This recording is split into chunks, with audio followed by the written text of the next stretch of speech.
forward to this next year.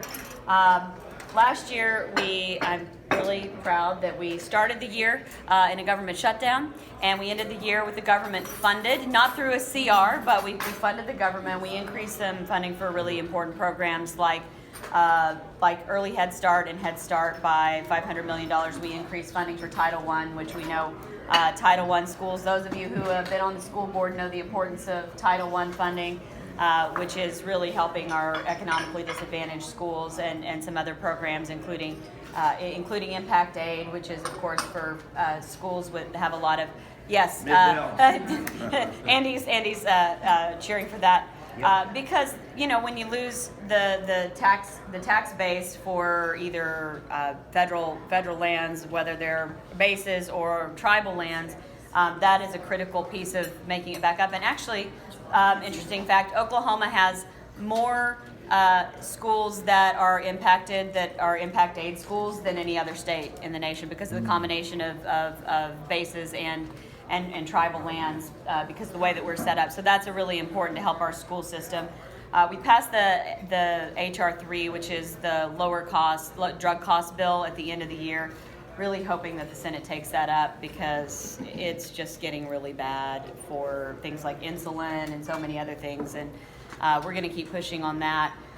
The last thing is last year that was significantly impactful. We did many other things, but the last year we worked on the defense authorization bill that included some important provisions on protecting housing, military housing across the country. It had been privatized, and we discovered problems with the companies that were doing the base housing that were not only here. I found out about it at a town hall when I had a family come and share their story about what was happening, and then we started digging into it and found out that we had problems across the country of them falsifying their records, saying they were doing maintenance they weren't doing.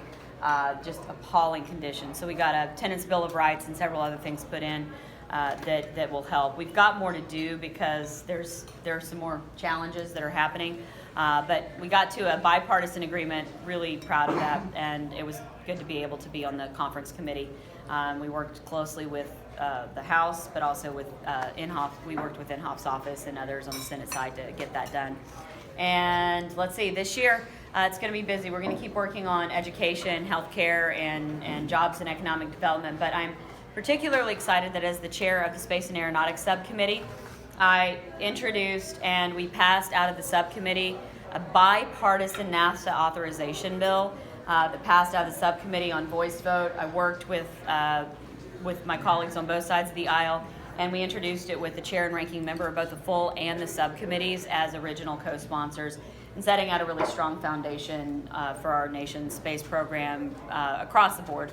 Exploration, science, aeronautics, which is important to Oklahoma because aeronautics is one of our largest sector employers, and there are ripples and investments in our schools and STEM education, which is where I'm going next to a STEM expo. So I think the moral of the story is, and USMCA, how could I forget that?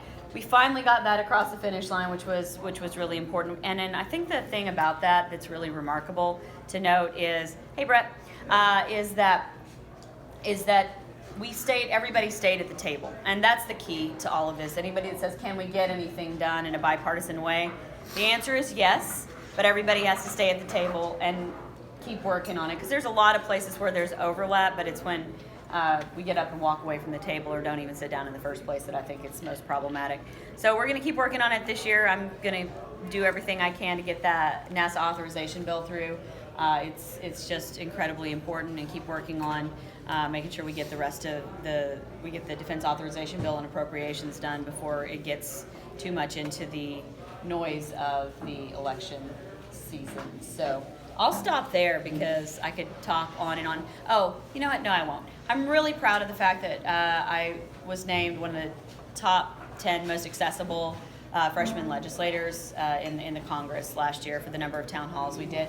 And speaking of, if you want to come out tomorrow, we're having a community coffee at 9 a.m. at, where is it?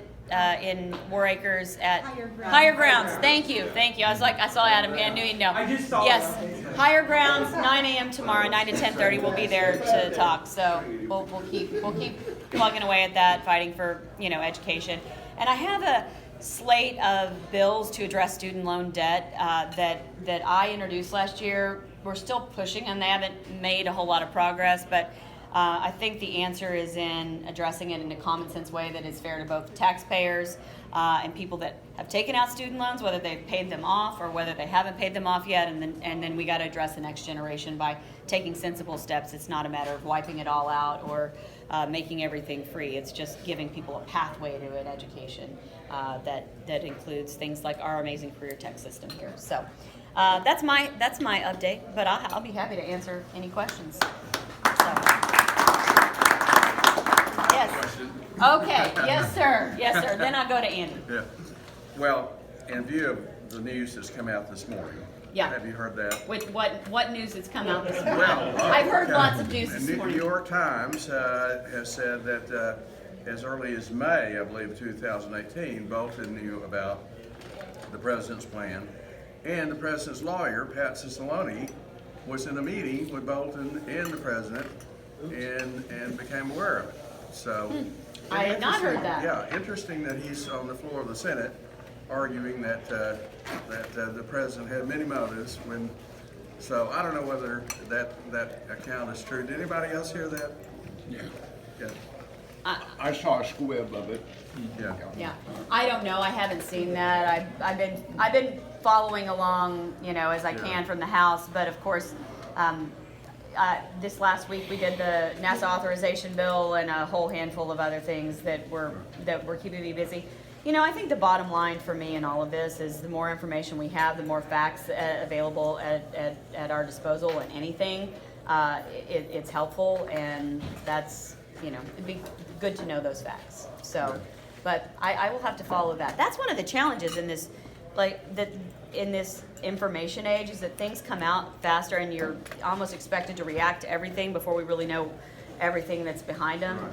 And that was, for me, when we were going through everything, I just wanted to make sure that I knew what I was dealing with and waited till everything came out and look at the questions that were before us, because, I remember one day I was in, volunteering or something. We were over at the food bank, and within the span of 2 hours I came out and there were 5 different revelations and things that were happening, and it's almost too fast to keep up with. And if we're reacting every moment, I think that's part of it. We got to take a breath and calm down and then find those places we can work on things. But I hadn't heard that yet, but I'll be looking. Let me just say one other thing, yeah. and I think everybody at this table probably would agree with that.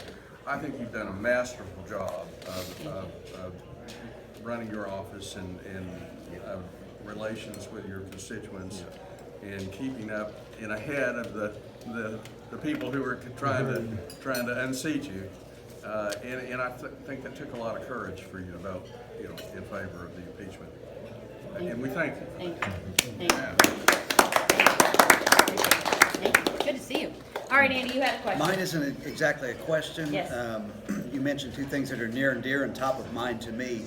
One is Impact Aid, and the other is our career system, Yes. career tech system. Yes. I'm headed to career tech immediately after lunch today. Excellent. Part of what we're talking about is the Impact Aid, and the Yeah. reality that while we are getting a little more funding than we have, we are still Yep.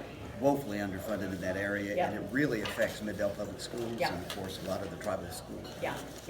There are ongoing issues with Impact Aid funding, and we've been working on them over the course of the last year. We're not finished. The increase in funds was helpful, but the way, I don't have to tell you this, the way that some of the formulas are working, it's resulting in Oklahoma schools not getting as much as they need, and we've got to address that because we already have challenges with funding schools here, and you get to handle that side of it, and I'll work the federal side of it. But I think that's something that helping people understand what difference that makes. And last week I was at Scheidler Elementary, which is around the corner, South Oklahoma. Where are we now? Anyway, right around, not too far away. And it's not Impact Aid, but it's Title I. And the work that this school has done in one of the poorest zip codes in Oklahoma City is really phenomenal. They have built some opportunities for these young people they would never have, using federal funding to enrich the opportunities for arts education, not just I mean, I love STEM, and that's amazing. I'm going to a STEM expo next, but that's where STEAM comes in too. They had beautiful like murals on the walls that communities had come in, but they had dance classes and music classes that they were able to fund with these Title I funds that were enriching for the kids. And this turnaround, talking to the principal, that they've been able to affect with the performance, and they're still working their way up. But we got to remember the foundation, the place where these kids are coming from is they're starting out behind a lot of other school systems and school districts. So when we're talking about how we set kids up for success, we got to recognize that in some areas the kids are coming in starting here, and others they're coming in starting here. So there's a makeup that we've got to do. These kids need some more support even to get where the others are, and that's why these funds are so important.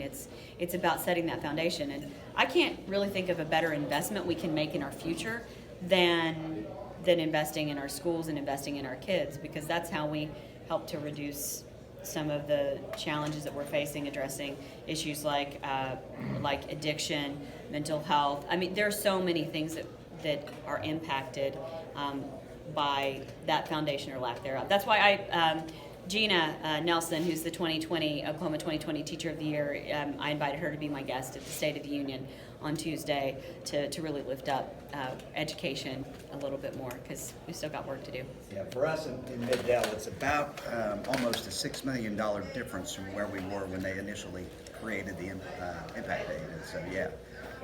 Yeah, we should talk 14,000 students, and Yeah. The other side of that, you mentioned our obligations on the legislature side of it. I think we need to be taking a look at the state funding formula and accounting for that, all of that land that is taken out of Yeah.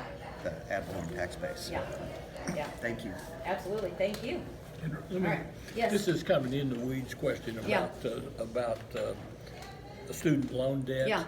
But one of the things that I've never heard anybody talk about is the number of organizations that you can get in debt to. I mean, some of the schools that are being funded Yeah. through student loan debt are, I mean, Trump University probably is a good example I can Yeah. give you. I mean, that are just Yeah. not real schools. Yes. I mean, every welder can go to a school. I mean, you can go to school to be a hypnotist or whatever and get student loan debt for it, Yeah. and they advertise on the television, Yeah. they advertise on the radio. Yeah. And I think that somebody needs to address who can be qualified Yeah. to be the recipient of the money, the school qualifications. Yeah, that's an incredibly important issue.